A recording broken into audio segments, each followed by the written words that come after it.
Welcome to wishful ಅಡುಗೆ ಮನೆ. ಇವತ್ತು ಗೋಧಿನ ಮೈದಾನ ಪ್ರತಿಭಾ. ಇವತ್ತೆ ಒಂದು ಸ್ವಲ್ಪ ಡಿಫ್ರೆಂಟು. ಇವತ್ತು ಮಕ್ಕಳಿಗೋಸ್ಕರ ಒಂದು ಸ್ನ್ಯಾಕ್ಸ್ ರೆಸಿಪಿನ ಮಾಡ್ತಾ ಇರೋದು. ರಜಾ ಅಂತನಾ? ರಜೆ ಇದೆ. ಇನ್ನು ಸ್ಕೂಲ್ ಸ್ಟಾರ್ಟ್ ಆಗೋಕ್ಕಿಂತ ಮುಂಚೆನೂ ಒಂದು ಸ್ವಲ್ಪ ಮಕ್ಕಳಿಗೆ ಏನೋ ಒಂಥರ ಡಿಫ್ರೆಂಟಾಗಿ ತಿನ್ನೋಕೆ ಮಾಡಿಕೊಡೋಣ. ಬಟ್ ಜಂಕ್ ಆದ್ರೂ ಜಾಸ್ತಿ ತರಕಾರಿ ಇರೋದ್ರಿಂದ ಆ ರೆಸಿಪಿ ಕೂಡ ಹೆಲ್ದಿನೇ. ಇಲ್ಲಿ ನಾನು 1.5 ಕಪ್ಪದಷ್ಟು ಮೈದಾನ ತಗೊಂಡಿದ್ದೀನಿ. ಓಕೆ. ಇದಕ್ಕೇನೆ ಒಂದು ಸ್ವಲ್ಪ ಓಂ ಕಾಳನ್ನು ಹಾಕೊಳ್ಳೋಣ, ಒಂದು ಅರ್ಧ ಸ್ಪೂನಷ್ಟು ಕೈಯಲ್ಲಿ ತಿಕ್ಕಿಬಿಟ್ಟು ಹಾಕೊಳ್ಳೋಣ. ತುಂಬ ಡಿಫ್ರೆಂಟ್ ರೆಸಿಪಿ ಇದೆ, ಮನೆಯಲ್ಲಿ ಆರಾಮಾಗಿ ಮಾಡ್ಕೋಬಹುದು. ಇದಕ್ಕೇನೆ ಒಂದು 3 ಇಂದ 4 ಸ್ಪೂನಷ್ಟು ಎಣ್ಣೆನ ಹಾಕೋಬೇಕು. ಓಕೆ. ಹಸಿ ಎಣ್ಣೆನೆ, ನಾವೇನು ಇದನ್ನ ಬಿಸಿ ಮಾಡಾಕಿಲ್ಲ, ಹಾಕಿಲ್ಲ. ಓಕೆ. ನೋಡಿ, ಎಣ್ಣೆ ಹಾಕಿದ ನಂತರ ಇದೆಲ್ಲ ಎಣ್ಣೆ ಜೊತೆ ಹಿಟ್ಟು ಹೊಂದ್ಕೋಬೇಕು. ಓಕೆ. ಸೊ ನೀಟಾಗಿ ಹಿಂಗೆ ಥರ ತಿಕ್ಕಿ ಮಿಕ್ಸ್ ಮಾಡ್ಕೋಬೇಕು. ಇವಾಗ ಇದಕ್ಕೇನೆ ನಾವು ಇನ್ನೂ ಉಪ್ಪು ಹಾಕಿಲ್ಲ, ಇವಾಗ ಉಪ್ಪು ಹಾಕೊಳ್ಳೋಣ. ಓಕೆ. ನೋಡಿ, ಒಂದು ಸ್ವಲ್ಪ ಉಪ್ಪನ್ನು ಹಾಕೊಳ್ಳೋಣ, ರುಚಿ ನೋಡಿ ಹಾಕ್ಕೊಳ್ಳಿ. ಉಪ್ಪು ಹಾಕ್ಕೊಂಡು ನೀಟಾಗಿ ಮಿಕ್ಸ್ ಮಾಡಿ ತುಂಬ ಟೈಟಾಗಿ ಹಿಟ್ಟು ಕಲಿಸ್ಬೇಕು. ಇದಕ್ಕೇನೆ ಏನೋ ಸೋಡಾ ಮೊಸರು ಯಾವುದೂ ಬೇಕಾಗಿಲ್ಲ. ಸ್ವಲ್ಪ ನೀರು ಹಾಕ್ಕೊಂಡು ನಾವು ಹೇಗೆ ಕರ್ಜಿಕಾಯಿಗೆಲ್ಲ ಹಿಟ್ಟು ಕಲಿಸ್ಕೋತೀವಿ ನೋಡಿ ಟೈಟಾಗಿ, ಆ ಥರ ಇದನ್ನ ಹಿಟ್ಟನ್ನು ಕಲಿಸ್ಕೋಬೇಕು. ಸೊ ಅದೇ ಥರ ಸ್ವಲ್ಪ ನೀರನ್ನು ಹಾಕ್ಕೊಂಡು ನಾವು ಹಿಟ್ಟನ್ನು ಕಲಿಸ್ಕೊಂಡು ಬರೋಣ. ನೋಡಿ, ಈ ತರ ಗಟ್ಟಿಯಾಗಿ ಕಲ್ಸ್ಕೊಬೇಕು. 1 ಸ್ಪೂನಷ್ಟು ಎಣ್ಣೆ ಹಾಕೊಂಡ್ಬೇಕಲ್ವ ಪ್ರತಿಭಾ? ಹೌದು, ಯಾಕಂದ್ರೆ ಮೇಲ್ಗಡೆ ಡ್ರೈ ಆಗಬಾರ್ದು ಅಷ್ಟೇ. ಎಷ್ಟೊತ್ತು ನೆನೆಸ್ಬೇಕು ಪ್ರತಿಭಾ ಇದನ್ನ? ಇದೇ ನೆನ್ಸೋದೇನು ಬೇಡ ಆಶಾ. ನಾವು ಬೇರೆ ಸ್ಟಫಿಂಗ್ ಎಲ್ಲ ರೆಡಿ ಮಾಡ್ಕೊಳತ್ತಾನ ನೆಂದ್ರೆ ಸಾಕು. ಮೇಲ್ಗಡೆ ಒಂದು ಮುಚ್ಚಳನ ಮುಚ್ಚಿಬಿಟ್ಟು ನೆನ್ಸಿಟ್ರೆ ಸಾಕು. ಸೊ ಇವಾಗ ಇದನ್ನ ಈ ತರ ಮುಚ್ಚಿಬಿಟ್ಟು ಇದನ್ನ ಪಕ್ಕಕ್ಕೆ ಇಡೋಣ. ನೆಕ್ಸ್ಟ್ ಏನ್ ಮಾಡೋದು ಅಂತ ನೋಡೋಣ ಬನ್ನಿ. ನೋಡಿ, ಒಂದು ಪ್ಯಾನ್ನ ಬಿಸಿಗೆ ಇಟ್ಕೊಂಡು ಪ್ಯಾನ್ ಬಿಸಿ ಆದ ನಂತರ ಒಂದು 3 ಸ್ಪೂನ್ ಆಗೋಷ್ಟು ಎಣ್ಣೆನ ಹಾಕೋಬೇಕು. ನೋಡಿ, ಎಣ್ಣೆ ಬಿಸಿ ಆದ ತಕ್ಷಣ ನಾವಿಲ್ಲಿ ಈರುಳ್ಳಿನ ಸೇರಿಸ್ಕೊಬೇಕು. 1 ಈರುಳ್ಳಿನ ಸಣ್ಣದಾಗಿ ಕಟ್ ಮಾಡ್ಕೊಂಡಿರೋದು. ತರಕಾರಿ ನಿಮ್ಗೆ ಹೆಂಗ್ ಬೇಕಂಗೆ ಕಟ್ ಮಾಡ್ಕೋಬಹುದು. ಸ್ಲೈಸ್ ಅಲ್ಲಿನೂ ಮಾಡ್ಕೊಂಡ್ರೆ ಚೆನ್ನಾಗೇ ಇರುತ್ತೆ. ಈರುಳ್ಳಿ ಸ್ವಲ್ಪ ಕೆಂಪಾಗಬೇಕಲ್ಲ ಪ್ರತಿಭಾ? ಹೌದು. ನೋಡಿ, ಈರುಳ್ಳಿ ಇಷ್ಟು ಕೆಂಪಾದರೆ ಸಾಕಾಗತ್ತೆ. ನೋಡಿ, ಇವಾಗ ಕ್ಯಾರೆಟ್ ಸಣ್ಣದಾಗಿ ಕಟ್ ಮಾಡಿರೋದು, ಕ್ಯಾಪ್ಸಿಕಮ್ಮು, ನಿಮ್ಗೆ ಯಾವ ತರಕಾರಿ ಬೇಕೋ ಆ ತರಕಾರಿನ ಸೇರಿಸ್ಕೊಬೋದು. ನೋಡಿ, ಇದನ್ನು ಹಾಕೊಂಡು ಅದನ್ನು ಕೂಡ ಚೆನ್ನಾಗಿ ಫ್ರೈ ಮಾಡ್ಕೊಬೇಕು. ಮೀಡಿಯಂ ಫ್ಲೇಮಲ್ಲೇ ಇಟ್ಕೊಂಡಿದ್ದೀನಿ ನಾನು. ಇದು ಇನ್ನೂ ಹೆಲ್ದಿ ಮಾಡೋಕ್ಕಾಶ. ಇದ್ರ ಒಳಗಡೆ ಒಂದು ಸ್ವಲ್ಪ ಪೀಸನ್ನು ಹಾಕೊಳ್ಳೋಣ. ಓಕೆ. ಹಸಿ ಬಟಾಣಿನೇ ಇರೋದು. ಒಣಗಿರೋ ಬಟಾಣಿನ ನೆನೆಸಿ ಹಾಕೋಬೋದಲ್ಲ ಪ್ರತಿಭಾ? ನೆನೆಸಿ ಕುದಿಸಿ ಹಾಕೋಬೇಕಾಗುತ್ತೆ. ಬೇಯಿಸಿ, ಯಾಕೆಂದ್ರೆ ನಾವು ಫ್ರೈ ಮಾಡ್ತೀವಲ್ಲ. ಹೌದೌದು. ಸೊ ಇದ್ರದ್ದೆಲ್ಲ ಹಸಿ ವಾಸನೆ ಬೈತಲ್ಲ ಆಶಾ.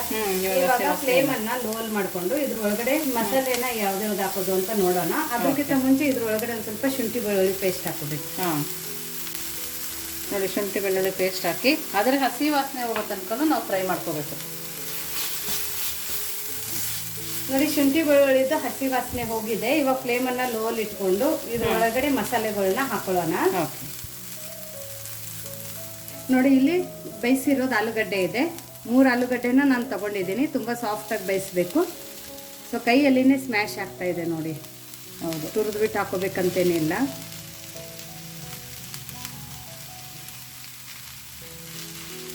ಇದು ಇನ್ನೂ ಮಿಕ್ಸ್ ಮಾಡ್ತಾ ಇನ್ನೂ ಸಾಫ್ಟ್ ಆಗುತ್ತೆ. ನಾವು ಆಲೂಗಡ್ಡೆ ತಿನ್ನಲ್ಲ ಅಂದರೆ ಆಲೂಗಡ್ಡೆನ ಸ್ಕಿಪ್ ಮಾಡಿಬಿಟ್ಟು ಪನ್ನೀರು ಅಥವಾ ಚೀಸು ಕೂಡ ಹಾಕೋಬಹುದು. ಇದು ಮಿಕ್ಸ್ ಆಯ್ತಲ್ಲ, ಇವಾಗ ಇದ್ರ ಒಳಗಡೆ ನಾವು ರುಚಿಗೆ ಉಪ್ಪು ಹಾಕೊಂಡಿಲ್ಲ ಅಷ್ಟೇನು. ಹೌದು, ಆಲೂಗಡ್ಡೆ ಬೇಯ್ಬೇಕಾದ್ರೆ ಹಾಕಿದ್ವಿ ಪ್ರತಿಭಾ? ಅವಾಗ ಒಂದು ಸ್ವಲ್ಪ ಹಾಕಿದ್ದೆ. ಓಕೆ. ಸೊ ನೋಡಿ, ರುಚಿಗೆ ಉಪ್ಪು ನೋಡ್ಬಿಟ್ಟು ಹಾಕೊಳ್ಳಿ. ಸ್ವಲ್ಪ ಅರಿಶಿಣದ ಪುಡಿ, ಖಾರಕ್ಕೆ ಕೆಂಪು ಖಾರದ ಪುಡಿ, ಗುಂಟೂರು ಬ್ಯಾಡಗಿ ಮಿಕ್ಸ್ ಇದೆ. ಅದ್ರ ಜೊತೆ ಇಲ್ಲಿ ನಮ್ಮದು ಉತ್ತರ ಕರ್ನಾಟಕದ ಮಸಾಲೆ ಖಾರನ ಹಾಕ್ತಾ ಇದ್ದೀನಿ. ಇದು ತುಂಬ ಅಥೆಂಟಿಕ್ ಟೇಸ್ಟ್ ಬರುತ್ತೆ, ತುಂಬ ಸಖತ್ತಾಗಿ ಟೇಸ್ಟ್ ಬರುತ್ತೆ. ಬಟ್ ಆಪ್ಷನಲ್ ಇದೆ, ನಿಮ್ಮ ಹತ್ರ ಇದ್ರೆ ಹಾಕಿ ಅಥವಾ ಸ್ಕಿಪ್ ಮಾಡಿ. ಸ್ವಲ್ಪ ಧನಿಯಾ ಪೌಡರ್, ಇದಕ್ಕೇನೆ ಒಂದು ಸ್ವಲ್ಪ ಗರಂ ಮಸಾಲನ ಹಾಕೊಳ್ಳೋಣ ಲೈಟಾಗಿ.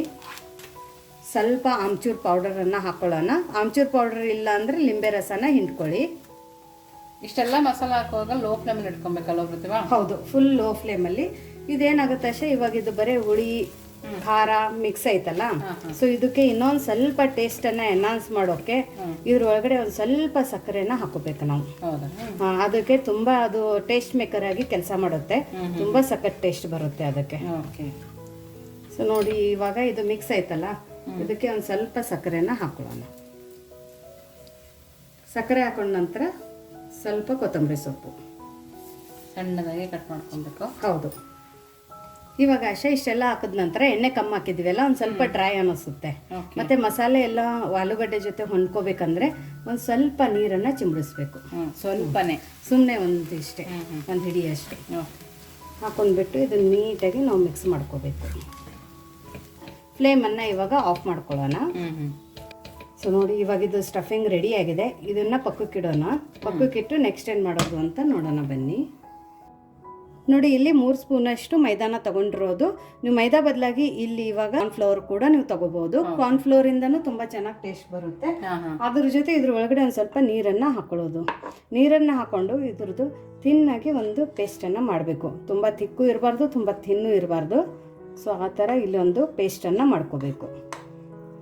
ಇದ್ರ ಕನ್ಸಿಸ್ಟೆನ್ಸಿ ಈ ಥರ ಇರಬೇಕು. ಬೋರಿಂಗ್ ಕನ್ಸಿಸ್ಟೆನ್ಸಿ ಇದ್ದರೆ ಸಾಕು. ಸೊ ಇವಾಗ ಇದನ್ನು ಪಕ್ಕಕ್ಕಿಟ್ಟು ನೆಕ್ಸ್ಟ್ ಏನು ಮಾಡೋದು ಅಂತ ನೋಡೋಣ ಬನ್ನಿ. ನೋಡಿ ಒಂದು 15 ನಿಮಿಷ ಆಗಿದೆ. ನಮ್ಮ ಸ್ಟಫಿಂಗ್ ಎಲ್ಲ ಆಗೋ ತನಕ ಹಿಟ್ಟು ನೆಂದಿದೆ.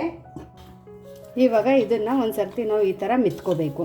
ಎಲ್ಲ ನೀರನ್ನು ಅಬ್ಸರ್ವ್ ಮಾಡ್ಕೊಂಡಿದ್ದೆ ನೋಡಾಶ. ತುಂಬ ಚೆನ್ನಾಗಾಗಿದೆ ಹಿಟ್ಟು, ಕೈಗೂ ಆಣ್ತಾ ಇಲ್ಲ, ಅಷ್ಟು ಚೆನ್ನಾಗಿ ಹಿಟ್ಟು ನೆಂದಿದೆ. ನಾವು ಮೇಲ್ಗಡೆ ಎಣ್ಣೆ ಹಾಕಿರೋದ್ರಿಂದ ಕೂಡ ಸಾಫ್ಟ್ ಆಗಿದೆ ನೋಡಂಗೆ. ಹೌದು. ಇವಾಗ ಇದ್ರದ್ದು ಚಿಕ್ಕ ಚಿಕ್ಕದಾಗಿ ಉಂಡೆನ ಮಾಡ್ಕೋಬೇಕು.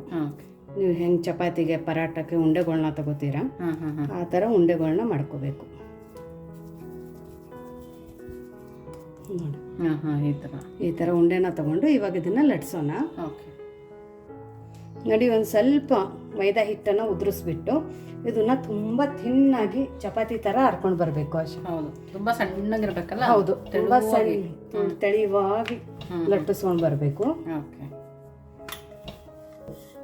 ನೋಡಿ ಇದನ್ನ ಈ ತರ ತೆಳುವಾಗಿ ಲಟ್ಟಿಸ್ಕೊಂಡು ಬಂದಿರೋದು. ಇದೇ ತರ ನಾನು 6 ಉಂಡೆ ಮಾಡ್ಕೊಂಡಿದ್ದಲ್ಲ ಆಶಾ, ಆ ಎಲ್ಲ ಉಂಡೆನು ಇದೇ ತರ ಲಟ್ಟಿಸ್ಕೊಂಡು ಬರಬೇಕು. ಸೊ ನೋಡಿ ಇವಾಗ ಇದೇ ತರ ಇಲ್ಲಿ ನಾನು ಉಂಡೆಗಳನ್ನ ಲಟ್ಟಿಸ್ಕೊಂಡು ಬಂದಿದ್ದೀನಿ. ಅದೇ ತರ ತೆಳುವಾಗಿ ಲಟ್ಟಿಸ್ಕೊಂಡು ಬಂದಿರೋದು. ಇವಾಗ ನೆಕ್ಸ್ಟ್ ಏನು ಮಾಡೋದು ಅಂತ ನೋಡೋಣ. ಸೊ ನೋಡಿ ಇವಾಗ ನಾವೇನಿದು ಸ್ಲರಿ ಮಾಡ್ಕೊಂಡಿದ್ವಲ್ಲ ಆಶಾ, ಇದ್ರ ಮೈದಾದು, ಅದನ್ನು ಇದ್ರ ಮೇಲ್ಗಡೆ ಹಚ್ಕೋಬೇಕು ಈ ಥರ. ತುಂಬ ಜಾಸ್ತಿನೂ ಬೇಡ, ಜಸ್ಟ್ ಒಂದಕ್ಕೊಂದೊಂದು ಸ್ವಲ್ಪ ಅಂಟಿದ್ರೆ ಸಾಕು. ಇದು ಹಚ್ಚೋದ್ರಿಂದ ಪ್ರತಿಭಾ ಲೇಯರ್ ಬರುತ್ತಾ? ಹೌದು, ತುಂಬ ಚೆನ್ನಾಗಿ ಲೇಯರ್ಸ್ ಬರುತ್ತೆ. ಇದ್ರ ಮೇಲ್ಗಡೆ ಇನ್ನೂ ಒಂದು. ಇವಾಗ ಇದಕ್ಕೂ ಹಚ್ಕೋಬೇಕು.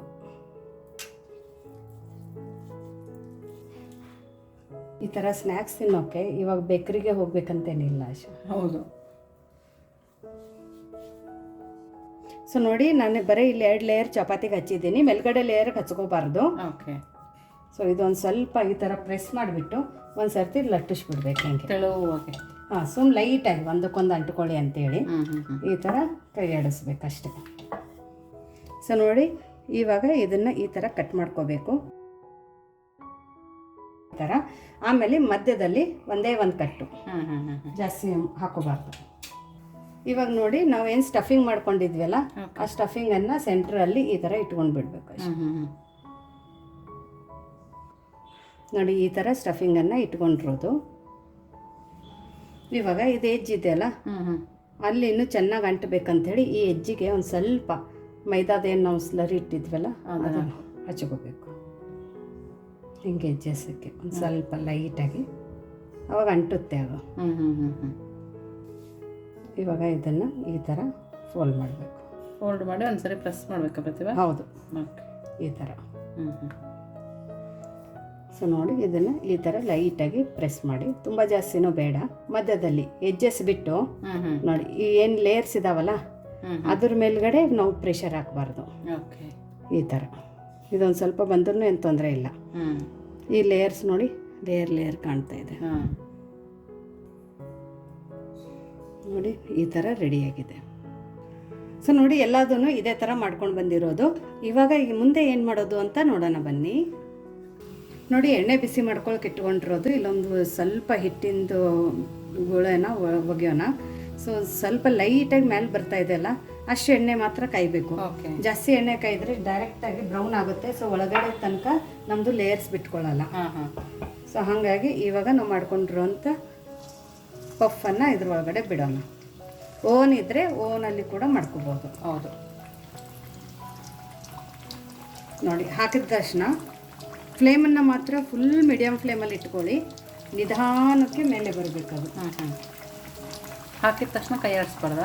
ಇಲ್ಲ, ಲೈಟಾಗಿ ಹಾಕಿ 1 ಸೆಕೆಂಡ್ ನಂತರ ಜಸ್ಟ್ ಟಚ್ ಮಾಡಿದರೆ ಸಾಕು. ಓಕೆ. ಯಾಕಂದರೆ ಹಿಟ್ಟಿರುತ್ತಲ್ಲ ಇನ್ನೂ ಸೆಟ್ ಆಗಬೇಕು.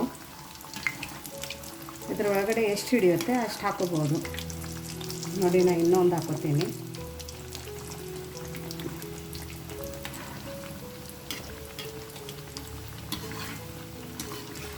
ಸೊ ನೋಡಿ, ಇವಾಗ ಕಲರ್ ಚೇಂಜ್ ಆಗಿದೆಯಲ್ಲ, ಆ ಟೈಮಲ್ಲಿ ಇದನ್ನು ಟರ್ನ್ ಮಾಡ್ಕೋಬೇಕು. ಫ್ಲೇಮನ್ನು ಮಾತ್ರ ಮೀಡಿಯಮ್ ಫ್ಲೇಮಲ್ಲಿ ಇಟ್ಕೋಬೇಕು. ಸ್ವಲ್ಪ ರೆಡಿಶ್ ಆಗೋ ತನಕ ಇದನ್ನು ಫ್ರೈ ಮಾಡಬೇಕು. ಇದನ್ನು ಫ್ರೈ ಆಗೋಕ್ಕೆ ಅಟ್ಲೀಸ್ಟ್ 3 ಇಂದ 4 ನಿಮಿಷ ತಗೊಳುತ್ತೆ ಮೀಡಿಯಮ್ ಫ್ಲೇಮಲ್ಲಿ.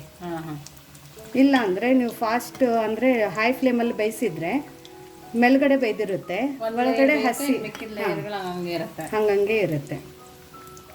ಇದನ್ನೊಂದು ಸ್ವಲ್ಪ ರೆಡಿಶ್ ಆಗೋ ತನಕ ಫ್ರೈ ಮಾಡ್ಕೊಂಡು ಬರೋಣ. ನೋಡಿ, ಇದು ತುಂಬ ಚೆನ್ನಾಗಿ ಕೆಂಪದಾಗಿ ನಾವು ಫ್ರೈ ಮಾಡ್ಕೊಂಡಿದ್ದೀವಿ. ಇದನ್ನು ಇವಾಗ ತಕ್ಕೊಳ್ಳೋಣ. ನೋಡಿದ್ರಲ್ಲ ಕಲರು, ಇವನ್ ಇದ್ರ ಲೇಯರ್ಸ್ ಕೂಡ ಬಿಟ್ಟಿದೆ. ಇದನ್ನು ತಕ್ಕೊಳ್ಳೋಣ. ತಗೊಂಡ್ಬಿಟ್ಟು ಫ್ಲೇಮನ್ನು ನಾನು ಲೋಲಿನೇ ಇಟ್ಕೊಂಡಿರೋದು ತೆಗೆಯೋ ತನಕ. ನೋಡಿ, ಮತ್ತೆ ಇವಾಗ ಲೋ ಫ್ಲೇಮಲ್ಲಿ ಎಣ್ಣೆ ಇದೆ, ಆವಾಗ ಇನ್ನೊಂದು ಬ್ಯಾಚನ್ನು ಹಾಕ್ಕೊಳ್ಳೋಣ. ಫ್ಲೇಮನ್ನು ಮಾತ್ರ ಮೀಡಿಯಮ್ ಫ್ಲೇಮಲ್ಲಿನೇ ಇಟ್ಕೊಳ್ಳಿ. ತಕ್ಕೋಬೇಕಾದ್ರೆ ಮಾತ್ರ ಫ್ಲೇಮನ್ನು ಲೋ ಮಾಡಿಕೊಂಡು ಆಮೇಲೆ ತಕ್ಕೊಳ್ಳಿ. ಅದೇ ಥರ ಇದನ್ನು ಕೂಡ ನಾವು ಫ್ರೈ ಮಾಡ್ಕೊಂಡು ಬರೋಣ. ನೋಡಿ, ಈ ಥರ ಕೆಂಪದಾಗೋ ತನಕ ಇದನ್ನು ಕೂಡ ನಾವು ಫ್ರೈ ಮಾಡ್ಕೊಂಡು ಬಂದಿದ್ದೀವಿ. ಇವಾಗ ಇದನ್ನು ಸರ್ವ್ ಮಾಡೋಣ ಆಶಾ. ಓಕೆ. ನೋಡಿ, ನಮ್ಮದು ವೆಜಿಟೇಬಲ್ ಪಫ್ ರೆಡಿಯಾಗಿದೆ. ಸೊ ಇವಾಗ ಇದು ಎಷ್ಟು ಕ್ರಿಸ್ಪಿ ಮತ್ತು ಎಷ್ಟು ಚೆನ್ನಾಗಾಗಿದೆ ಅಂದರೆ, ಇಲ್ಲಿ ನೋಡಿ ಲೇಯರ್ಸು ಕೂಡ ಬಂದಿದ್ದಾವೆ. ಅದ್ರ ಜೊತೆ ನಾನು ನಿಮಗೆ ಕಟ್ ಮಾಡಿ ತೋರಿಸ್ತೀನಿ. ನೋಡಿ, ವಾವ್, ಸೂಪರಾಗಿ ಬಂದಿದೆ ಪ್ರತಿಭಾ. ಸೊ ನೋಡಿ, ಲೇಯರು ಎಷ್ಟು ಚೆನ್ನಾಗಿ ಬಿಟ್ಟಿದ್ದಾವೆ. ಎಣ್ಣೆನೂ ಜಾಸ್ತಿ ಹಾಕ್ಕೊಂಡಿಲ್ಲ. ಹೌದು, ತುಂಬ ಚೆನ್ನಾಗಿದ್ರದ್ದು ಕ್ರಿಸ್ಪಿನೆಸ್ ಬಂದಿದೆ. ಇದನ್ನ ಆಶಾ ಈ ಥರ ಕಟ್ ಮಾಡಿ ಇಟ್ಕೊಂಡು ಇದ್ರ ಜೊತೆ ಸ್ವಲ್ಪ ಪುದೀನ ಚಟ್ನಿ, ಸ್ವಲ್ಪ ಕೆಚಪ್, ಓಕೆ, ಈ ಥರ ಹಾಕೊಂಡು ತಿಂದರೆ ಹೆಂಗಿರುತ್ತೆ? ದಿಢೀರ್ ಪಫ್. ದಿಢೀರ್ ಪಫ್. ನೋಡಾಶ, ಎರಡು ಕಾಂಬಿನೇಷನು, ಪುದೀನ ಚಟ್ನಿದು ಮತ್ತು ಕೆಚಪ್. ತುಂಬ ಚೆನ್ನಾಗಿದೆ ಪ್ರತಿಭಾ. ಚೆನ್ನಾಗೈತಾ? ತುಂಬ ಚೆನ್ನಾಗಿದೆ ಟೇಸ್ಟ್. ಬಟ್ ಒಳಗಡೆ ಪೀಸ್ ಎಲ್ಲ ಹಾಕೋದ್ರಿಂದ ಬಾಯಲ್ಲಿ ಅದೂ ಸಿಗ್ತಾ ಇದೆ. ಸೊ ನಿಮಗೆ ಇವತ್ತಿಂದ ಈ ಪಫ್ ರೆಸಿಪಿ ಹೇಗೆ ಅನ್ನಿಸ್ತು ಅಂತ ಕಮೆಂಟ್ ಮೂಲಕ ತಿಳಿಸೋದನ್ನು ಮರಿಬೇಡಿ. ಇನ್ನೂ ನೀವು ನಮ್ಮ ಚಾನೆಲ್ನ ಲೈಕ್ ಮಾಡಿಲ್ಲ ಅಂದರೆ ಲೈಕ್ ಮಾಡಿ, ಶೇರ್ ಮಾಡಿ. ಹಾಗೂ ಇನ್ನೂ ನೀವು ನಮ್ಮದು ವಾಟ್ಸಪ್ ಗ್ರೂಪನ್ನು ಜಾಯಿನ್ ಆಗಿಲ್ಲ ಅಂದರೆ ಡಿಸ್ಕ್ರಿಪ್ಷನ್ ಬಾಕ್ಸಲ್ಲಿ ನಾನು ವಾಟ್ಸಪ್ ಗ್ರೂಪ್ ಲಿಂಕನ್ನು ಕೊಟ್ಟಿದ್ದೀನಿ. ಆ ಲಿಂಕ್ ಮೇಲೆ ಕ್ಲಿಕ್ ಮಾಡಿದರೆ ಸಾಕು, ನೀವು ನಮ್ಮದು ವಾಟ್ಸಪ್ ಗ್ರೂಪ್ ವಿಶ್ಫುಲ್ ಅಡುಗೆ ಮನೆಗೆ ಜಾಯಿನ್ ಆಗ್ತೀರಾ. ನಿಮಗೆ ಏನೇ ಸಜೆಷನ್ಸ್ ಆಗಲಿ ಅಥವಾ ಏನೇ ಕಮೆಂಟನ್ನು ಕೊಡಬೇಕಂದ್ರೆ ನೀವು ಅಲ್ಲಿ ಬಂದು ಕೂಡ ನಮ್ಮ ಜೊತೆ ಕಮ್ಯುನಿಕೇಟ್ ಮಾಡ್ಬೋದು. ಮತ್ತು ನಿಮಗೆ ಬೇರೆ ಬೇರೆ ಯಾವುದಾದ್ರೆ ಉತ್ತರ ಕರ್ನಾಟಕದ ಸಾಂಬಾರು ಪುಡಿ ಆಗಲಿ, ಬೆಂಗಳೂರು ಹಾಸನದು ಸಾಂಬಾರು ಪೌಡರ್ ಆಗಲಿ, ಆ ಎಲ್ಲ ಲಿಂಕನ್ನು ಡಿಸ್ಕ್ರಿಪ್ಷನ್ ಬಾಕ್ಸಲ್ಲಿ ಕೊಟ್ಟಿದ್ದೀನಿ. ನೀವು ಅಲ್ಲಿ ಹೋಗಿಬಿಟ್ಟು ಕೂಡ ಚೆಕ್ ಮಾಡ್ಕೋಬೋದು. ಮತ್ತೆ ಸಿಗೋಣ ಇದೇ ಥರ ಹೊಸ ಹೊಸ ರೆಸಿಪಿ ಜೊತೆ ವಿಶ್ಫುಲ್ ಅಡುಗೆ ಮನೆಯಲ್ಲಿ. Thank you.